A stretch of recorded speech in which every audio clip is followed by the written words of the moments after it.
இந்த வீடியோவில் நம்ம என்ன பார்க்க போறோம்னா, கும்பராசிக்காரர்களுக்கு 2026 ஜூன் மாதம் ஆகக்கூடிய குரு பெயர்ச்சி எத்தகைய ஒரு பலாபலன்கள் நிறைந்த அடுத்த வரக்கூடிய 13 மாதங்கள் இருக்குது. ஜூன் 2026 ஜூன் 2027 வரைக்கும் இருக்கக்கூடிய அந்த 13 மாதங்கள் கும்பராசிக்காரர்களுக்கு எத்தகைய ஒரு பலாபலன்கள் நிறைந்த எத்தகைய ஒரு அமைப்பு, பிராப்தங்களும் தோஷங்களும் அடுத்து வரக்கூடிய 13 மாதங்கள் காத்திருக்கிறது அப்படிங்கிறது சயின்டிபிக் வேதிக் அஸ்ட்ராலஜி முறையில துல்லியமாக எந்த விதத்தையும் மிகைப்படுத்தாமல் பரிகாரங்கள் அது மாதிரி மூடநம்பிக்கை போகாமல் உள்ளது உள்ளவாறு ராசிக்கு ஒரு கிரகம் இந்தந்த இடத்துல இருக்கும் பொழுது, இந்த டிகிரியில இருக்கும் பொழுது எது மாதிரி ஒரு தாக்கத்தை கொடுப்பார் அப்படிங்கிறத நாம அறிவியல் சார்ந்த கலையாகிய இந்திய வேத ஜோதிடர் அடிப்படையான சயின்டிபிக் வேதிக் அஸ்ட்ராலஜி முறையில நாம பார்க்க போறோம்.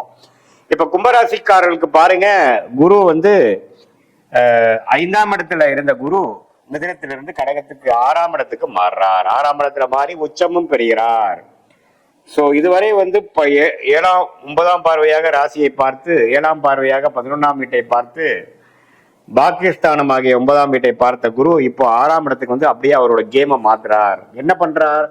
6 வலுக்குது, 12ஆம் இடம் வலுக்குது. அதே சமயத்துல தொழில் ஸ்தானம் என்று சொல்லப்படுகிற அந்த 10ஆம் இடமும் வலுக்குது.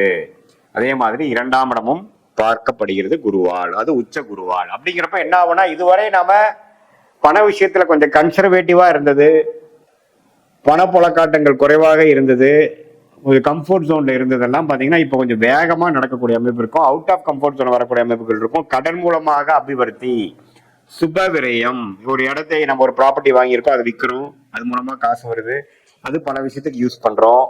ஷேர் மார்க்கெட் இன்வெஸ்ட் பண்றது, ஒரு லாபம் வருது, அந்த லாபத்தை என்கேஷ் பண்றோம், அது பல விஷயத்துக்கு யூஸ் பண்றோம், சுப விஷயத்துக்கு யூஸ் பண்றோம். அதே மாதிரி வெளிநாடு போகணும்னு நினைக்கிறவங்க வெளிநாடு போறாங்க, செலவுகள் செய்யறாங்க, அது மூலமா குரோத்தும் ஆகுறாங்க.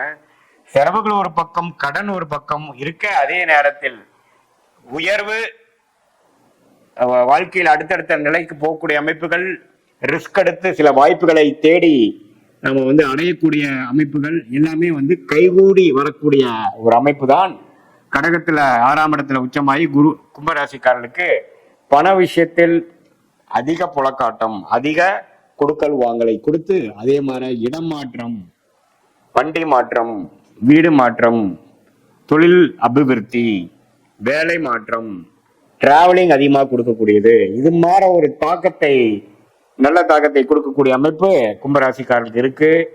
ஒரே ஜாப்ல ரொம்ப நாளா இருக்கிறவங்க டக்குனு வேலையை மாறக்கூடிய அமைப்புகள் இருக்கு. அதுக்கு வேணுங்கிற சூழ்நிலைகள் கொடுப்பார். அதே மாதிரி விசா எதிர்பார்த்து கொண்டு வெளிநாடு போகணும்னு நினைக்கிறவங்க, கல்யாணம் ஆகி டக்குன்னு டிபெண்டன்ட் விசால வெளிநாடு போகிறது, இது எல்லாமே டக்குன்னு ஜூன் மாசத்துக்கு அப்புறம் அக்டோபர் மாதத்துக்குள் கும்பராசிக்காரர்களுக்கு அந்தந்த தசா புக்திகள் நடந்து கொண்டு இருக்கிறவங்களுக்கு கண்டிப்பாக நடக்கும்னு நாம தெரிஞ்சுக்கிறோம். இந்த நவம்பர், டிசம்பர், ஜனவரி மாதம் பாத்தீங்கன்னா 7ஆம் இடத்துக்கே போய் ராசியை பார்க்கறதுனால கொஞ்சம் மன சோர்வு குறைந்து, சில குடும்பத்துல சில சுப விஷயங்கள், அன்னோனியங்கள்லாம் கொஞ்சம் பெட்டர் ஆகிற மாதிரியும், சில விரயங்கள்லாம் கொஞ்சம் கட்டுக்குள் வரக்கூடிய அமைப்புகள், கொஞ்சம் ரெஸ்ட் எடுத்து கொஞ்சம் டைம் எடுத்து சில விஷயங்கள் பண்ணக்கூடிய அமைப்புகள் அது எல்லாம் கொடுக்குது. ஸோ அதுவும் பார்த்தீங்கன்னா அதிவக்கரமாக சிம்மத்துக்கு போகிற குரு நவம்பர், டிசம்பர், ஜனவரி மாதமும் அந்த குரு பயிற்சி பலன்களில் நடுவு பீரியட்ல வர்றதும் அவ்வளோ சாதகமற்றதாக இல்லை. ஸோ ஓரளவுக்கு கடன்கள் அதிகமானாலும், வம்பு வழக்குகள் கொஞ்சம் அப்படி வந்தாலும், உடல் உபாதைகள் கொஞ்சம் படுத்தினாலும், வாழ்க்கையில அடுத்தடுத்த கட்டத்துக்கு நாம நகரக்கூடிய அந்த நகர்வுகள், ரிஸ்க் எடுத்து போகக்கூடிய விஷயங்கள், பல நாள் முயற்சி டக்குன்னு நடந்துருச்சுங்கிற மாதிரி ஒரு அமைப்புகள், இது மாதிரி கூட்டு தொழில், வெளிநாடு போகிறது, சுப முதலீடு, ஒரு இடம் வாங்குறது, வீடு வாங்குறது, கடன் வந்தாலும் பரவாயில்லை நம்ம வாழ்க்கையில நெக்ஸ்ட் லெவலுக்கு போடுறது, பழையனை கொடுத்து புதுசு ரெடி ஆகிறது, அதை நம்ம அடைச்சிக்கக்கூடிய சக்தியும் நமக்கு கிடைக்கிறது, பணம் லோன் கிடைக்கக்கூடிய கெப்பாசிட்டி நமக்கு வருவது, அதே மாதிரி நல்ல போன பல ஆண்டுகளுக்கு முன்னாடி செய்த இன்வெஸ்ட்மெண்ட் நல்ல பலனை கொடுப்பது, அது மாதிரி பல நல்ல நிதி நிலைமை, நிதி புழக்காட்டம் அதிகரிக்கிற அளவுக்கு நல்ல ஒரு அமைப்பு கும்பராசிக்காரருக்கு இருக்கு. கும்பராசியிலேயே ராகு இருக்கார், கேது இருக்கார் 7 அப்படிங்கிறத மறந்துக்கூடாது. ஸோ அதனால நீங்க பார்ட்னர்ஸ், நண்பர்களிடையே கொஞ்சம் கேர்ஃபுல்லா இருக்கணும். அப்பப்போ கொஞ்சம் இரிட்டேட் ஆகுறது, டென்ஷன் ஆகுறதுலாம் இருக்கும். குருவின் பார்வையும் விலகிருச்சு, அதனால கொஞ்சம் மன சஞ்சலங்கள் அதிகமாக இருக்கும், அது நீங்க பாத்துக்கணும். கொஞ்சம் ரிலேஷன்ஷிப்ல அப்பப்போ கோபதாபங்கள் படுவது, அதிருப்தியாக செயல்படுவது, அது மாதிரி சில விஷயங்கள்லாம் இருக்கிறப்போ கொஞ்சம் பொறுமையாக எல்லாத்தையும் நீங்க செய்தீங்கன்னா அடுத்தடுத்து வாழ்க்கையில நம்ம கொஞ்சம் ஈஸியா வெற்றி பெறலாம். நம்ம அவசரப்படும் பொழுது கொஞ்சம் தவறா போறதுக்கு வாய்ப்பு இருக்கு.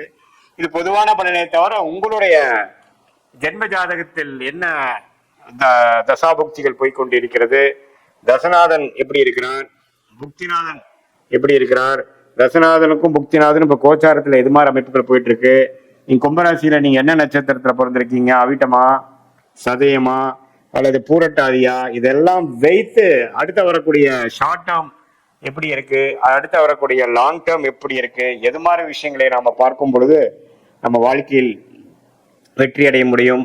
எது மாதிரி விஷயங்கள்ல வந்து நம்ம கொஞ்சம் பொறுமையாக இருக்கணும், நம்மளுடைய பிராப்தங்கள் என்ன, நம்மளுடைய தோஷங்கள் என்ன, ஷார்ட் டேர்ம் எப்படி இருக்கு, லாங் டேர்ம் எப்படி இருக்கு, எந்த நேரத்தில் இடம் மாறலாம், எந்த நேரத்தில் வேலை மாற்றங்கள் உண்டு, எந்த நேரத்தில் ப்ரொமோஷன் உண்டு, எந்த நேரத்தில் கடன் அடையும், இந்த நேரத்தில் நம்ம வந்து அடுத்தடுத்த முக்கியமான முடிவுகளை எடுத்து வாழ்க்கையில இருக்கக்கூடிய அந்த கரெக்ட் சாய்ஸ் நம்ம எடுக்க முடியும் அப்படிங்கிறதுக்கு சயின்டிபிக் வேதிக் அஸ்ட்ராலஜி முறையில உங்களுடைய ஜாதகத்தை முழுசா பிறந்த தேதி, பிறந்த நேரம், பிறந்த உரை வைத்து திருக்கணித பஞ்சாங்கத்துல போட்டு அந்த பிடிஎஃப் உங்களுக்கு அனுப்பிச்சு அதுல வந்து கரெக்டான ராசி நட்சத்திரம்லாம் வருதானு செக் பண்ணி என்னென்ன தசாபுக்திகள் போய்கொண்டிருக்குது, அந்த தசைகள்லாம் நல்லது கொடுக்குற மாதிரி இருக்கா, நம்ம இப்ப பேசின பொது பலனோட மேட்ச் ஆகுதா, நம்ம இழுவையா போகக்கூடிய அமைப்பு இருக்கா, சீக்கிரமா நடக்கக்கூடிய அமைப்பு இருக்கா, எது மாதிரி விஷயங்கள் எந்த நேரத்துல பண்ணலாம், எந்த நேரத்தில் வந்து நமக்கு கல்யாண விஷயங்கள், குழந்தைகள் விஷயங்கள், வேலை மாற்றங்கள், வெளிநாடு, உடல் உபாதைகள் குறைவது, இது மாதிரி நல்ல நல்ல விஷயங்கள், முக்கியமான விஷயங்கள் அந்தந்த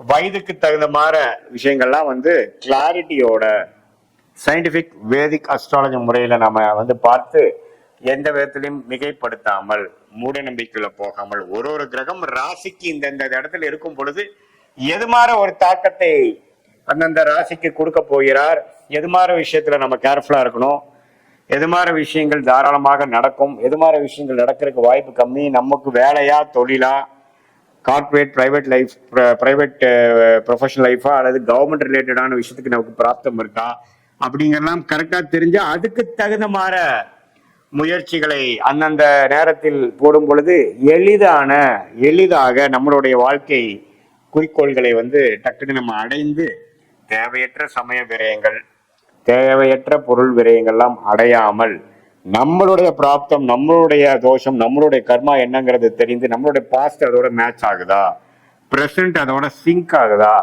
அடுத்த வரக்கூடிய ஃபியூச்சரும் அதோட ஒத்து போகுதாங்கிற மாதிரி விஷயங்களை தெளிவாக ஆராய்ந்து அதுக்கு தகுந்த மாதிரி வாழ்க்கையை அமைச்சு கொண்டு திட்டமிட்டு வாழும் பொழுது வாழ்க்கையில் எளிதில் வெற்றி பெற முடியும் என்று சொல்ல விரும்புகிறேன். மீண்டும் மற்றொரு காணொளியில் சந்திப்போம். நன்றி, வணக்கம்.